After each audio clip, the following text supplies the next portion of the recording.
Hello guys and girls. तो आज मैं बात करूंगी वर्जिनिटी के बारे में। बायोलॉजिकली वर्जिनिटी होती क्या है, सोशली हमने इसको क्या बना दिया है एंड इसके वजह से लड़कियों को क्या प्रॉब्लम्स फेस करनी पड़ती है, इसके बारे में आज हम बात करेंगे, प्लस उस पर कुछ सोल्यूशंस देखेंगे। Biologically speaking virginity actually males में होती ही नहीं है। It's something that is found only in women because ये हाइमन के वजह से होती है। एंड हाइमन एक मेम्ब्रेन होती है, एक पर्दे जैसा स्ट्रक्चर होता है जो कि वजाइना के ओपनिंग के पास प्रेजेंट होता है इन फीमेल्स। अगर हाइमन इंटैक्ट है इसका मतलब ये है कि आप वर्जिन हो। अगर हाइमन नहीं इंटैक्ट है आपका, इसका मतलब ये है that you are not a virgin. So basically only women are virgins and non virgins, not men. But socially हमने इसको कुछ अलग ही कन्वर्ट कर दिया है।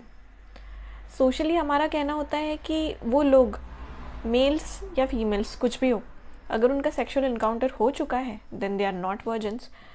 अगर उनका सेक्सुअल इनकाउंटर नहीं हुआ है देन दे आर वर्जिन्स। ये हमने सोशली इस डेफिनेशन को कन्वर्ट कर दिया है। फर्स्टली एक्चुअली जो आपका हाइमन है उसका ब्रेकडाउन हो सकता है किसी ट्रॉमेटिक इवेंट की वजह से, या फिर हॉर्स राइडिंग की वजह से, या फिर इंटेंस वर्कआउट एंड एक्सरसाइजेस की वजह से, या फिर इवन साइकिलिंग की वजह से। बहुत सारे लोग आजकल ब्रॉड माइंडेड हो चुके हैं इस बारे में एंड एक दूसरे को एक्सेप्ट करते हैं even after knowing the fact कि उनसे पहले भी उनकी गर्लफ्रेंड का या बॉयफ्रेंड का या फियांसे का किसी और के साथ सेक्सुअल एनकाउंटर हो चुका है। तो thank god that we are becoming broad minded. हमारी अपब्रिंगिंग भी कुछ लोगों की बहुत अच्छे से हुई है। In fact we are taking education in different institutes and बाहर जाते हैं, अलग अलग लोगों से मिलते हैं, तो इस वजह से हमारा स्पेक्ट्रम ब्रॉड हो चुका है। So that is really good.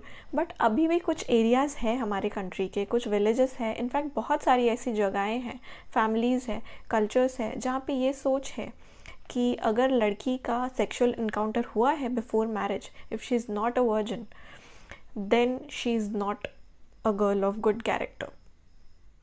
Even लड़कियों को भी खुद को जब भी वो सेक्सुअल एक्टिविटीज़ में इन्वॉल्व होती है, हमेशा उनको एक क्वेश्चन ज़रूर रहता है कि शादी होने के बाद क्या मेरे पति को जब पता चलेगा तो तब वो मुझे एक्सेप्ट करेगा। Even after knowing the fact that I am not a virgin, will he treat me properly? What if he comes to knows and what if he feels bad and does not treat me properly after that? ये question आता ही है। आपके fiance अगर आपको gynaecologist के पास ले जाके आपका चेकअप कराने की कोशिश कर रहे हैं, then I think you should leave that guy then and there. Because अगर आपका पार्टनर है, he should respect you and जो भी आपका था उनसे पहले, जो भी आपका पास्ट था, that was your decision. He should respect your decision making powers. He should give you the freedom, like not give you the freedom, it's your freedom. So you have the power to take decisions for yourself, and whatever happened, good or bad, it was your decision and it was before he came into your life.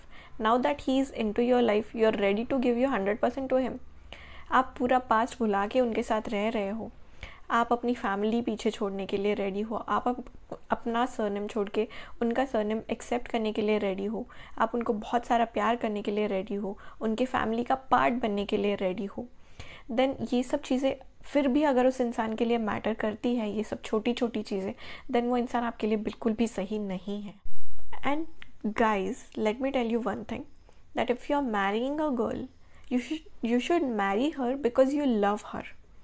You should accept everything about her. You should accept the fact कि जो भी था वो आपसे पहले था, अभी वो आपसे प्यार करती है, आपके साथ है। आपको कंपैटिबिलिटी देखनी चाहिए, आपको आपका ट्रस्ट फैक्टर देखना चाहिए, वो कैसी इंसान है वो सब देखना चाहिए, ना कि ये सब ट्रिवियल चीज़ें कि वो वर्जिन है या नहीं है, उसका सेक्सुअल एनकाउंटर किसी और के साथ तो नहीं हुआ है आपसे पहले। ये सब चीज़ें नहीं मैटर करती है एक अच्छा रिलेशन बनाने के लिए। एक स्ट्रॉन्ग बॉन्ड को इससे बढ़कर चीज़ों की ज़रूरत होती है। एंड दोस्तों, कुछ खराबी नहीं है अगर आप सेक्स कर रहे हो, शादी से पहले भी अपनी वर्जिनिटी लूज़ कर रहे हो, इसमें कोई ख़राब बात नहीं है। Because ultimately as our generation is saying, it's very important to know a person with whom you want to spend your life with.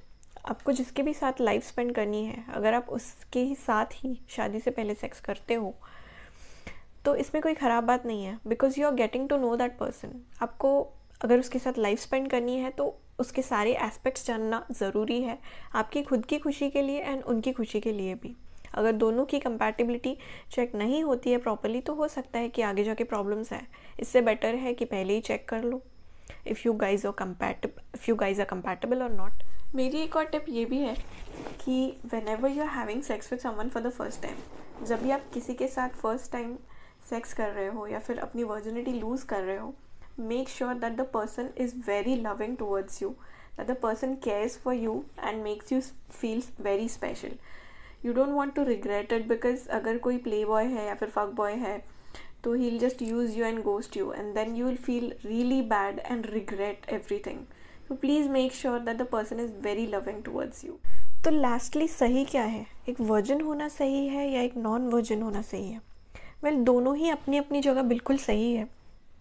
ये डिपेंड करता है आपके व्यूज़ पे, आपके कल्चर पे, आपकी अपब्रिंगिंग पे, आपके सर्कल पे, आपकी फैमिली पे, बहुत सारी चीज़ों पे। बट अल्टीमेटली ये डिपेंड करता है कि आपका डिसीजन क्या है। अगर आपका खुद का डिसीजन है कि आपको सेक्स करना है शादी से पहले, आपको आपकी वर्जिनिटी लूज़ करनी है, then it should be your own decision.